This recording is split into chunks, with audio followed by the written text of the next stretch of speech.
I found my wife's affair with her boss and the secret child they hid from me.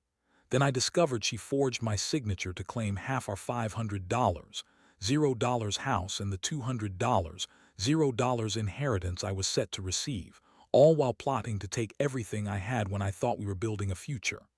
Hello everyone.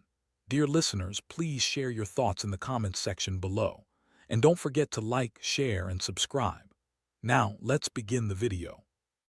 Using a throwaway for obvious reasons, with certain specifics modified to preserve anonymity. I never thought I'd find myself in a situation like this. Honestly, I always believed I had a pretty solid marriage with Emily. We'd been together for over 10 years. We had a beautiful house, a good life, and I thought we were building something real. But all that changed in a matter of days when I stumbled upon something that shattered my world completely. It all started with small signs, little things I brushed off at first. Her late nights, secretive texts, her phone suddenly password protected, even her strange mood swings. But I was too trusting, too wrapped up in our routine, to see the storm brewing right under my nose. Then came the moment that turned everything upside down. I was sitting in my home office, going through some paperwork when I noticed a strange email in her inbox. It was from her boss, Mark. The subject line was meeting tomorrow and the tone was overly familiar. I opened it out of curiosity and what I found made my stomach drop. There were flirty messages, talk about secret meetings, and even plans to see each other after hours. It was clear they'd been sneaking around for months. The worst part, there were pictures attached, pictures of Emily and Mark in bed together, her lying there with her eyes closed like she was enjoying herself way too much. I couldn't believe what I was seeing. My wife, the woman I loved, was having an affair with her boss. And not just that, she was hiding a secret child from me. I found out that Mark and Emily had a kid together, a little girl named Lily. She was about 2 years old and I had no idea she even existed. It was like my entire life had been a lie. I felt numb, like I'd been punched in the gut. I spent hours just staring at those photos, trying to process what I'd seen. How could she do this? How could she lie to me for so long? But that wasn't the worst part. As I dug deeper, I uncovered even more. Turns out Emily had forged my signature on some documents. She'd claimed half of our house, which is worth around $500, $0, and also tried to take my inheritance. About $200, $0 I was set to receive from my grandfather's will, all while I thought we were planning our future. She was plotting to take everything I had, all while I was working hard to keep everything afloat. I felt betrayed, angry, and utterly devastated. How could she do this? How could someone I trusted so completely turn out to be so manipulative and selfish? I started to piece together what had been happening behind my back. She'd been planning her escape, using me and my money to set herself up for a new life with Mark and Lily. The thing is, Emily always had a bitchy side. She was quick to lie, quick to dismiss my concerns, and always about her own interests. When I confronted her about the affair, she spun some bullshit about how I was imagining things, that she loved me, that Mark was just a work friend, and that I was overreacting. But I knew better. I saw the truth in her eyes. She was a liar, a manipulator, and a thief. That night I couldn't sleep. I kept replaying everything I'd seen, feeling a mixture of rage and heartbreak. My mind was racing. What do I do now? Do I fight? Do I walk away? Or do I fight back and take what's mine? I felt so powerless, yet so furious that I wanted to tear her world apart. I realized I had to come up with a plan, a way to get even, to make her understand that I wasn't going to be played like a fool. I was hurt, sure, but I was also determined. This wasn't just about the money or the house. It was about respect, about reclaiming my life from someone I thought loved me. I knew I had to be smart. I started gathering evidence, making copies of everything: emails, bank statements, forged signatures. I wasn't going to let her get away with this without a fight. But more than that, I had to decide what I wanted my future to look like after I exposed her. Was I going to forgive her and try to rebuild? Or was this the end of our story? Honestly, I didn't have an answer yet. All I knew was that I'd been betrayed at the deepest level, and I was not going to let her walk away with everything she stole from me. After I spent that night trying to process everything, I knew I couldn't just sit around feeling sorry for myself. I had to act.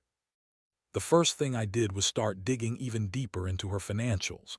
I wanted to see exactly what she'd taken and what she was planning to take. I pulled out my own bank statements, looked at the recent transactions, and compared everything with the paperwork she had forged. It was clear she'd been funneling money into secret accounts, probably to hide her assets from me.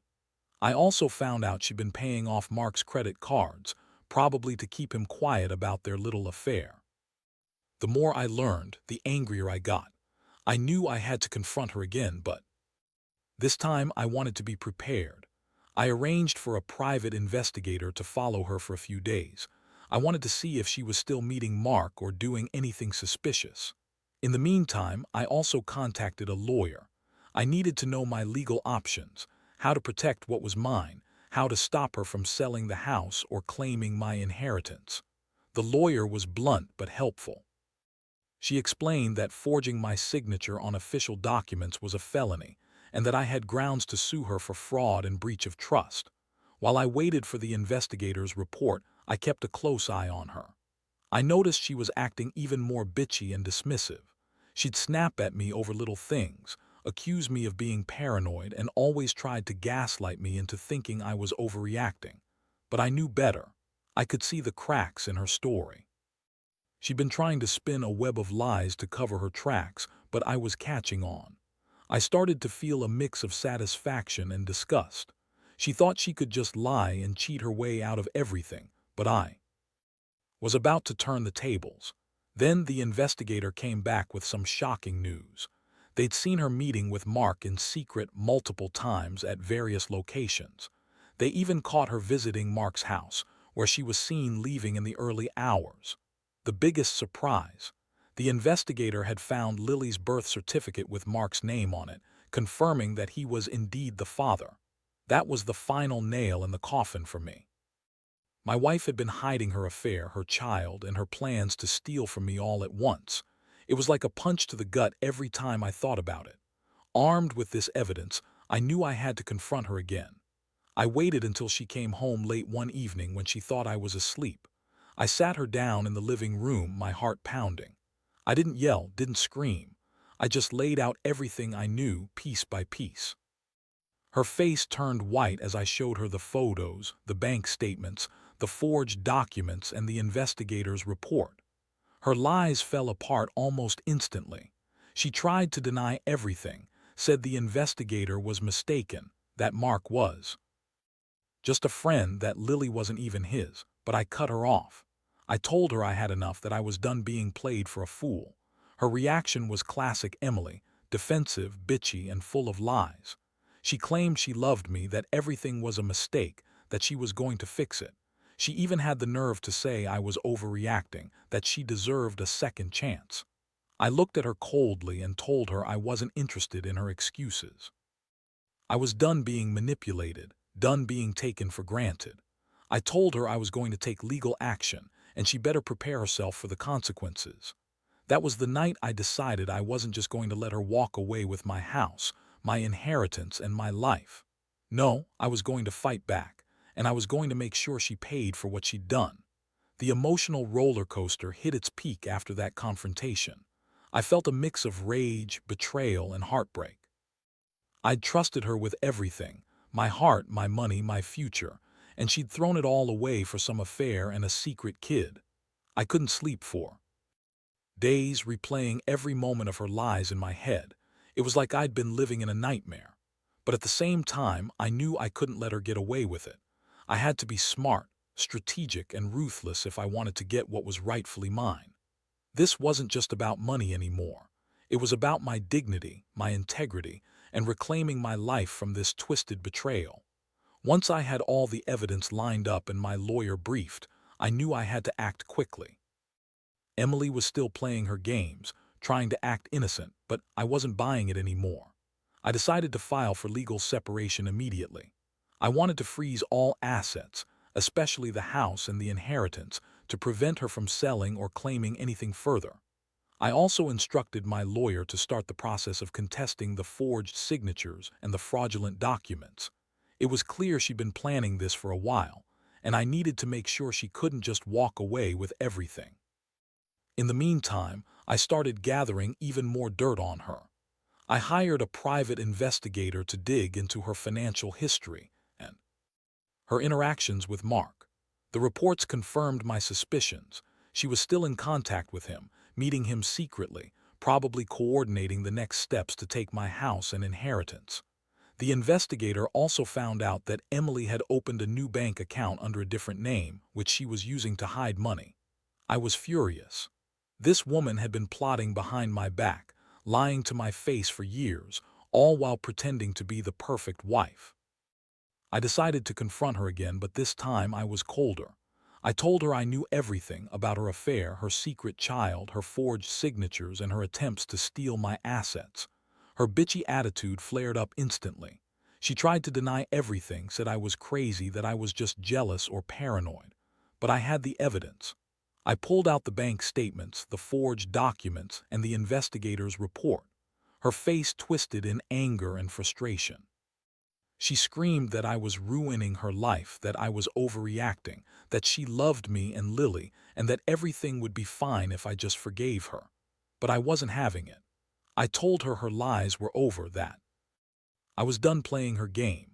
I said I was going to take her to court, that I was going to sue her for fraud, breach of trust, and emotional damages. I told her I would fight for my rights, for my house, and for my inheritance. Her bitchy smirk faded a little, replaced by panic. She knew I was serious.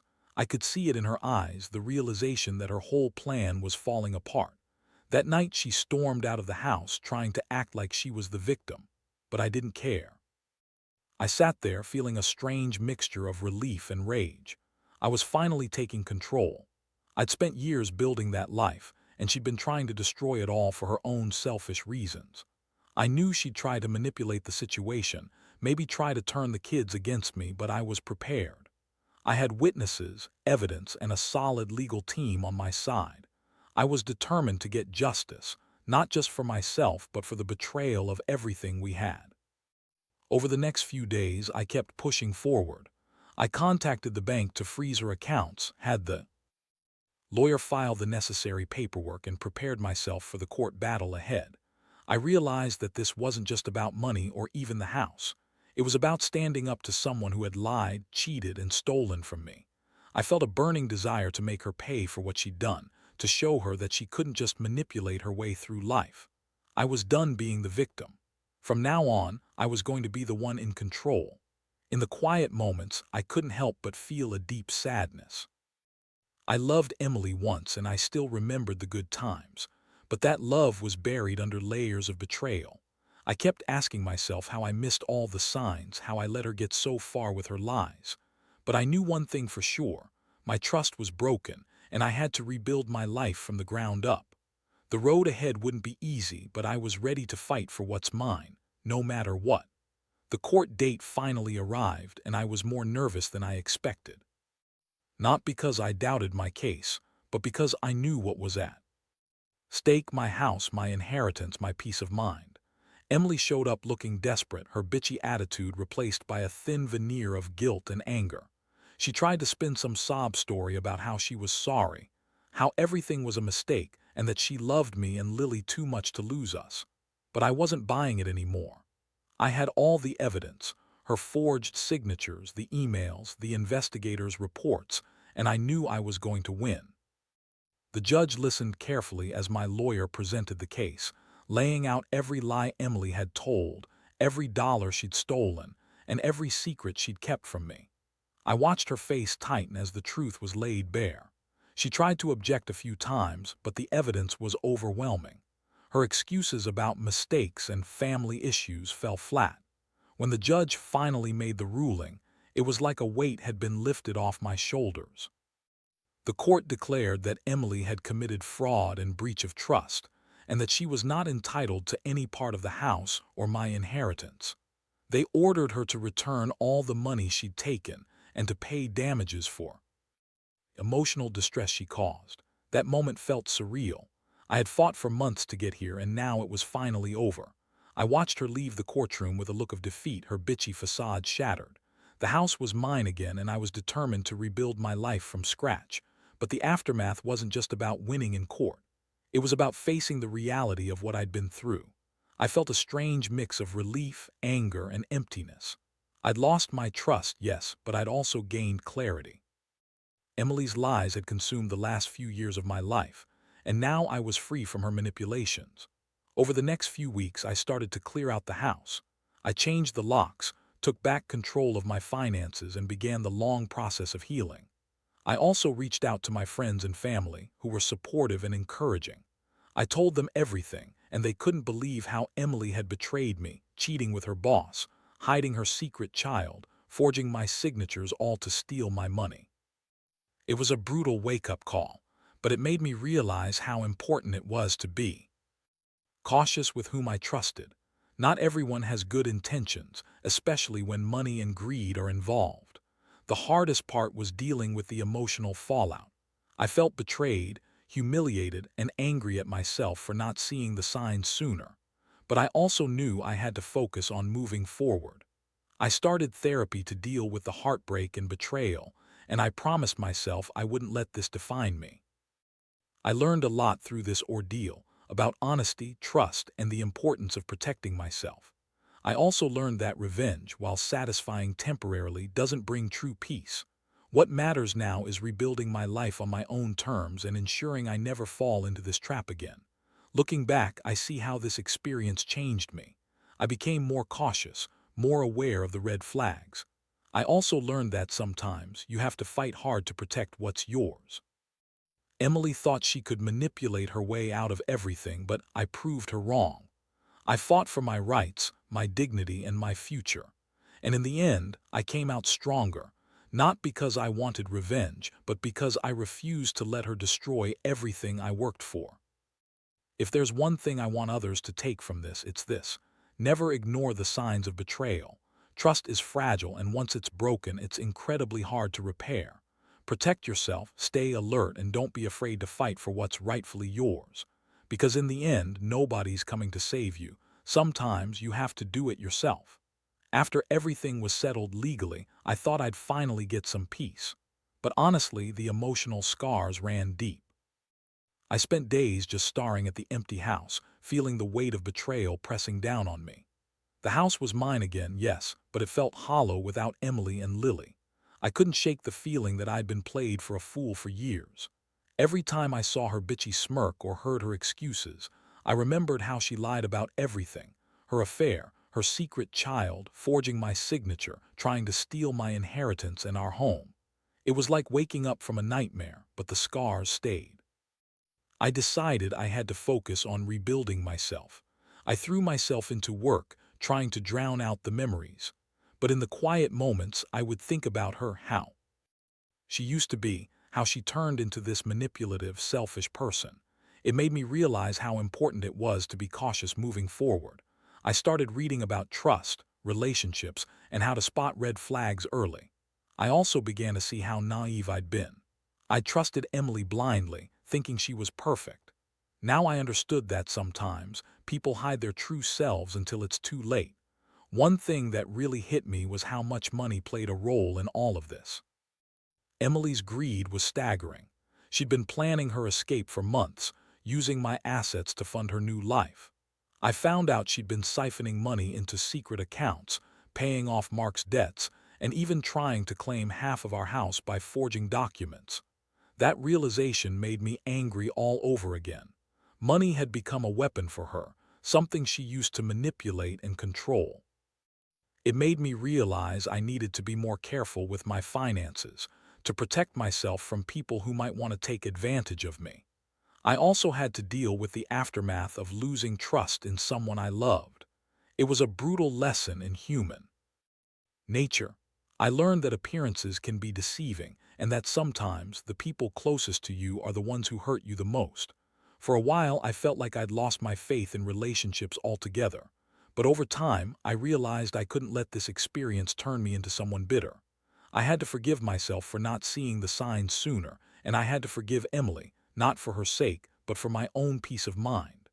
I started focusing on myself, my health, my hobbies, my future.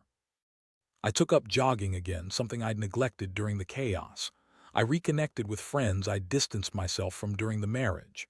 Slowly, I began to rebuild my confidence. I knew I needed to heal emotionally if I was going to move on. Therapy helped a lot. It gave me a safe space to vent, to process my feelings, and to learn how to trust again, cautiously this time. I realized that while betrayal cuts deep, it doesn't have to define me. I was still me, strong, capable, and determined to get through this. Looking back, I see how much I've grown from all this. I learned to trust my instincts, more to be more cautious with my money, and to value honesty above all else. I also learned that revenge, while tempting, isn't the answer. It only prolongs the pain. What truly matters is moving forward and rebuilding my life on my own terms. I still get angry sometimes when I think about Emily and her lies, but I try to channel that anger into something productive.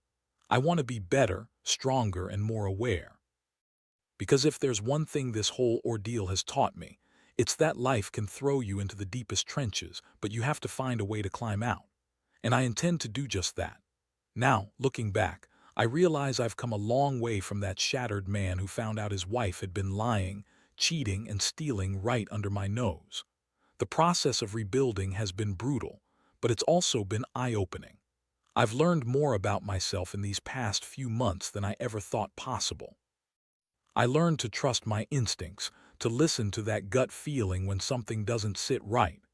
I've become more cautious, especially with money and the people I let into my life. Trust, I now understand, is something you earn, not just give freely. The biggest lesson I took away from all this is that betrayal is a deeply personal wound, but it's also a chance to reevaluate what truly matters.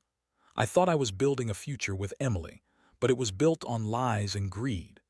Now, I know that my future is mine to create on my own terms, with honesty and integrity as my foundation. I've started to focus on what I want for myself: financial stability, emotional peace, and genuine relationships that aren't built on deception. I don't harbor hate for Emily anymore. Honestly, I feel pity for her. She threw away what we had over her greed and selfishness. But I do keep a sharp eye out for red flags now, and I refuse to be blindsided again. I've learned to value myself more, to stand up for what's right, and to never let someone manipulate me into giving up what I've worked so hard for. Most importantly, I've realized that revenge isn't about hurting others. It's about reclaiming your power, setting boundaries, and making sure you never let yourself be taken advantage of again. I took back what was mine legally, emotionally, and financially. That victory has given me a new sense of confidence. It's a reminder that even after the worst betrayals, you can rebuild and come out stronger. So, if anyone's going through something similar, my advice is simple. Don't ignore the red flags. Trust your instincts, gather your evidence, and fight for what's yours. Don't let anyone steal your happiness or your future. Because at the end of the day, the most important thing is that you protect yourself, stay true to your values, and never let betrayal define who you are. Life can be cruel sometimes, but you have the power to turn it around. Trust me, I've lived it.